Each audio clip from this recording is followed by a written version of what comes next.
Hi, good day everyone. I am Jennifer De Ambrosio and I will be the reporter of this diet, which is the mechanical soft diet. So the content of this table, which is the indications, the characteristics, and the food selections. So food selections have two components also, which is the food to eat on the mechanical soft diet, and the other one is the food to avoid on mechanical soft diet. So first, we will be going to start in indications. So it indicates here that a mechanical soft diet is an excellent for individuals recuperating from head, neck, or mouth surgery who has a dyspnea, which is the gastroesophageal reflux disease, or also called as GERD. And then GERD is most commonly yung sa acute gastritis, or yeah.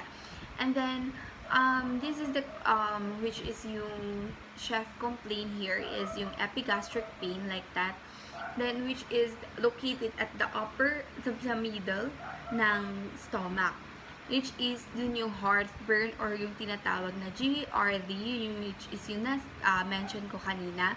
Then yung stomach ulcer also, then yung pancreatitis, the epigastric hernia. So nandun yun.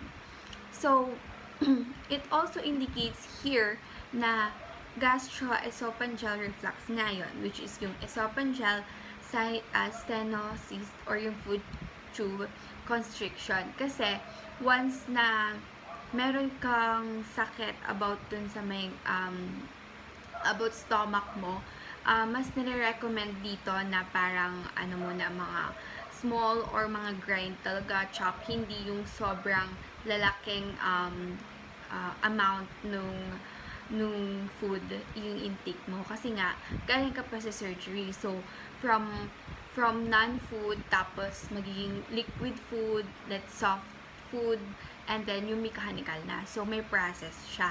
So next is yung fat, yung fiber, yung spices and seasonings are not restricted on the mechanical soft diet. Just one difference is in the texture of the dishes. Like yung vegetables and fruits can be cooked softly or pured. Yun nga yung sinabi ko, kasi per diet kasi meron siyang process, lalo na kapag nasa surgery ka. So may mga dapat nakakainin mo lang, like yung consider mo yung texture, yung size, yung amount nun, kung cube ba siya, yung chop siya, or yung puree lang siya, ganun, yung mga liquid. Kasi nga, strictly talaga kapag nanggaling ka ng surgery. So, meron din siyang allotted time kung paano ka, kung kailan ka lang pwede din kumain. So, nandun din yun. Tapos yung kung ano kakainin mo lang, kunyari, pastries lang muna, ganun, like biscuits, water lang muna, nandito din yun. So, yung milk din, other dairy items such as yung pudding, yung custards, and yung cream yogurt may not required any modification. So, yon. Then, this mechanical soft diet is related to the soft diet also. So, interconnected si soft diet at saka si mechanical diet. Soft diet, rather. Then, yan. Ang ginagamit most likely dito kapag gumagawa ng mechanical soft diet is yung mga machinery, like yung mixer, yung meat grinder, yung knife to chop yung mga malalaking amount. So, yun. Para ma-chew mo siya and mas mo siya. Yan. Swallow, ganun. And then next is yung characteristics. Ano nga ba yung characteristics ng mechanical soft diet? So, soft diet, mechanical soft diet does not limit the amount of fat, fiber, spices, or spices consumed. So, wala kang limit, basta kakainin mo siya. Pero, dapat pureed or chop, ganon. Hindi siya malalaking amount. Then, next is yung all meals that can be made simpler to digest and absorb by employing machinery for those who have difficulty chewing and swallowing are permitted. This diet includes chopped, ground, and cured meals as well as foods that break up without the need of the knife.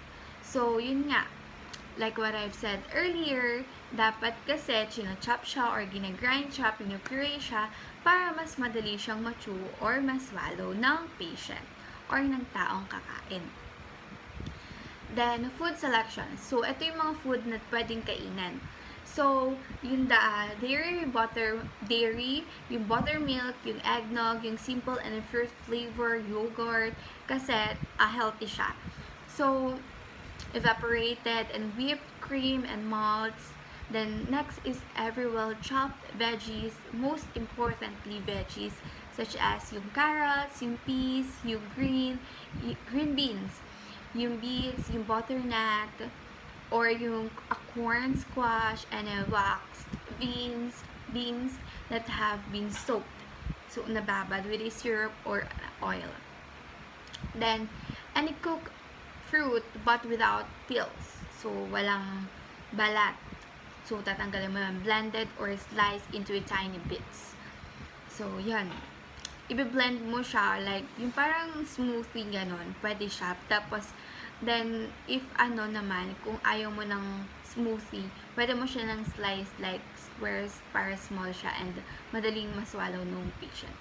So, pasta, salad, then macaroni and cheese, and yung cube lang na mga pasta or noodles. Yun, maliliit. Then yung ground, finely chopped tender meat or poultry with sauce or gravy.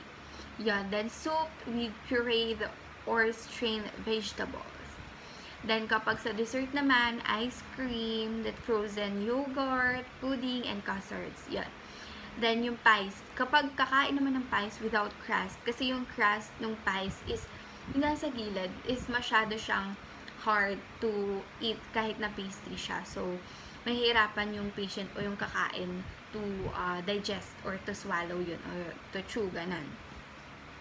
Then, yung naman is yung cakes devoid of seeds, nuts, or dried fruits and wet with milk or seedless jelly. Then, water, yung coffee, yung tea, carbonated drinks, hot cocoa, fruit punch, and coconut water. Then, yung herbs and spices, nandun din yun. So, nakita naman natin or napansin natin na most likely na na-mention ko na mga food na kailangan i-take is mga healthy like vegetables, fruits, ganon, yogurt. Then, ito naman tayo sa mga avoid sa mechanical soft diet pa din. So, yung tough, cheesy, and cheesy with nuts and seeds, yung stir-fried vegetables, yung raw vegetables, kasi pag raw vegetables, healthy siya, pero kailangan mo pa din siyang i-cook. Hindi naman undercook, pero yung tama lang. So, yung ganun. Para hindi, or ma-avoid yung mga pathogens na nakaka-harm sa body ng tao. So, yun. Any pastries or breads containing nuts, seeds, raisins, or dates. Whole cuts or diced meat or poultry. Kasi nga baka mabilaukan si patient. Hindi niya kayang i-chew or to swallow. And then anything with raw eggs. Kasi raw eggs can cause or can lead or can get a salmonella. So, ayaw din natin yan. Any sweets and desserts with coconut nuts or dried fruits, kasi hindi naman, baka naman pinapakain mo siyang ganun, maging mag-lead naman sa diabetes. So, if you develop mouth sores, avoid spicy or acidic meals. So, para hindi ka mag-lead pa o siya sa other complications. So, that's all. Thank you po.